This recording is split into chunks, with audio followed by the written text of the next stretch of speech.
So today we're going to be talking about immunology and introducing you to what's going to happen in the course.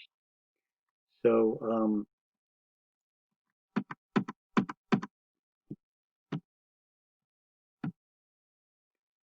so maybe you've heard if you go out in the cold with wet hair, you'll catch a cold.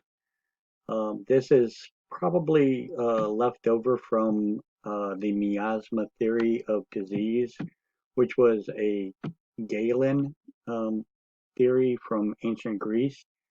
Um, Galen did get one thing right, though, and that is that diseases are all around us. So, uh, modern germ theory probably began in uh, ancient Middle East around 1008 CE, and has been expanded upon multiple times. The theory that we now believe is much closer to what was in the modern germ theory that was begun then, and evidence that is the correct theory came with things like preventing disease by washing um, the instruments that we used for surgeries and things like that. A famous John Snow, not that John Snow, but a different John Snow, um, stopped a cholera outbreak in London by removing the pump handle from a water source. Um, it was a contaminated water source, and when he removed the pump handle, the cholera outbreak abated. So the um, uh, the actual scientific evidence that modern germ theory relies on was probably most well-known uh, um, evidence is the Pasteur experiments that took place in the 1850s. So, so that's of course going to lead us to um, what are we going to be doing this semester? We're going to be talking about those pathogens, when they get in, how are we going to be able to fight them off?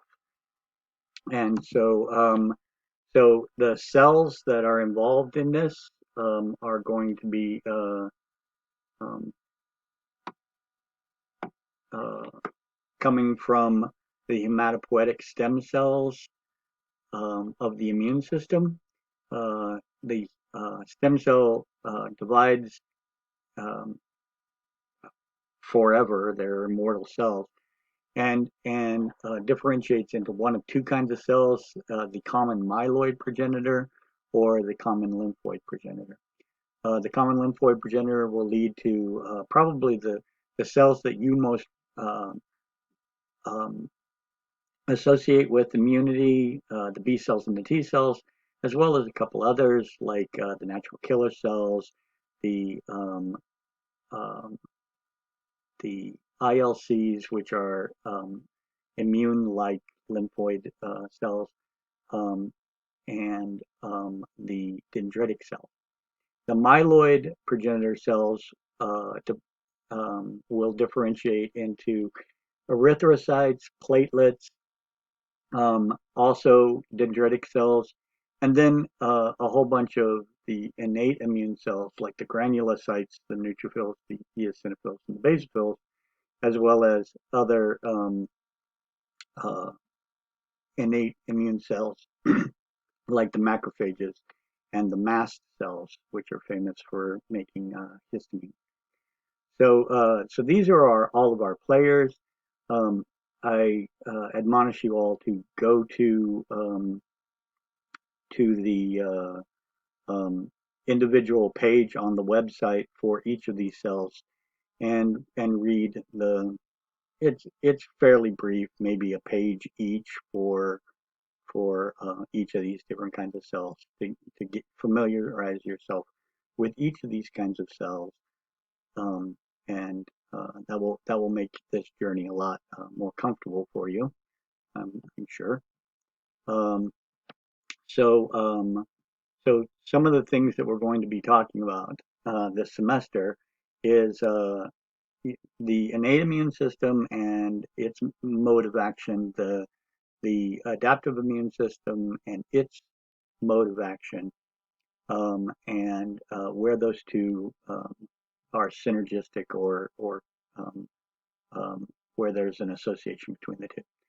So your first barrier would be anatomical barriers. Those are, cells of the epithelia, even endothelial cells that line your intestines or your blood vessels. Those are going to create a physical barrier as well as secrete a chemical barrier like mucus. Um, and so those are going to be your first barrier. If a pathogen does get past those first barriers, the blood also is full of some other um, antimicrobial chemicals such as defensin and Reg3 and the complement system. And we're going to spend an entire chapter on the complement system. And then um, if those um, correctives are inadequate, then there will be a cellular immunity. Um, this is the innate immune system, including those granulocytes, the eosinophils, the basophils, and the neutrophils, as well as some phagocytic cells such as macrophages and neutrophils and dendritic cells, and then some cells that kind of act similarly to how T cells act, but they are part of the innate immune system. They're called the natural killer cells. And then the um, the macrophages and the dendritic cells that did phagocytize the pathogen can then move to the immune organs such as the spleen, the lymph nodes, and present antigens to the adaptive immune system, and that would be the B cells and the T cells. And so we're going to spend about a chapter each on the cells of the innate immune system and complement. And then we're going to talk a lot about the adaptive immune system, like where do the receptors come from and how does cell signaling happen. So um, the innate immune system is going to be able to sense um, uh, pathogens because of common motifs uh, or common chemicals that are that are not common to us, but common to many of the parasites or bacteria that we're wanting to fight off. And so something like LPS, lipopolysaccharide, would say to the immune system, that is a bad guy. And so the way it does that is through a toll-like receptor. We'll talk about that in a second. And the response to that would be that certain cells, like macrophages, neutrophils, and dendritic cells, would then go and try to phagocytize these foreign invaders, these pathogens. Um, and in addition to phagocytizing them and hopefully neutralizing the threat just by gobbling them up, um, they would also release mediators of inflammation, such as cytokines and cytotoxic chemicals.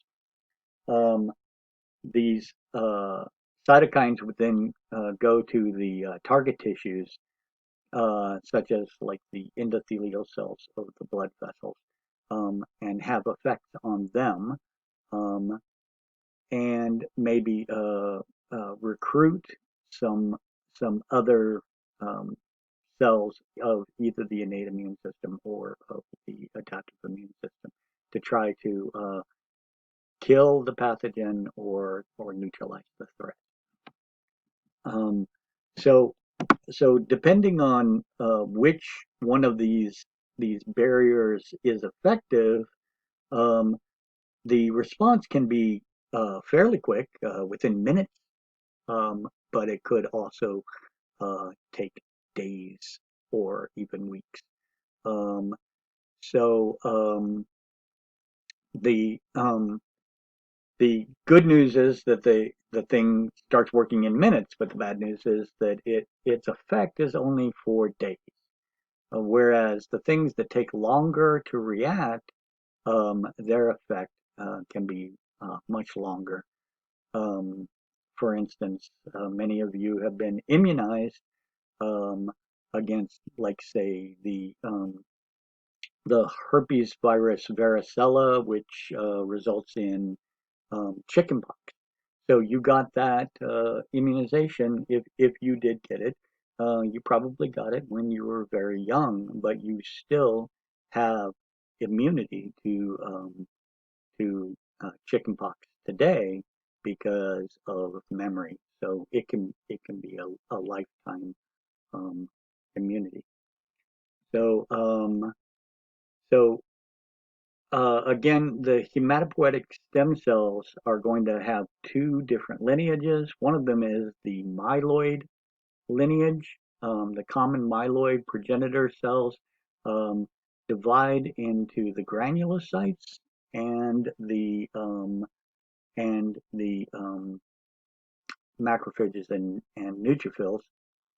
Um, and so here I've got a link, and you can go to this link, and it's on the web page, and so you can also just go to the web page and search for cells of the immune system, and you would be able to learn something about each of these cells. Macrophages are going to phagocytize pathogens and then release cytokines to recruit some help and then present the antigen to B cells and T cells. Dendritic cells will also take up uh, these bad guys and present to B cells and T cells. Neutrophils are probably our major phagocytic cell. Um, no antigen presentation there, but they're really good at killing. Um, on the other hand, we've got some of the granulocytes like eosinophils and basophils. These are a double-edged sword. They're mostly uh, supposed to protect us from pathogens such as parasites. The problem being that we live in a parasite-free world, and so they get bored. And so these are the guys that are most responsible for um, allergic reactions. Um, if you have um, a nut allergy or bee sting allergy or hay fever, it's probably due to these eosinophils, basophils, and mast cells, which produce a bunch of histamine. So this is an introduction to the common myeloid granulocytes as well as the phagocytic cells, and I admonish you all to go to that link and read more about these cells, and move on to video two, or rewind and watch this one again.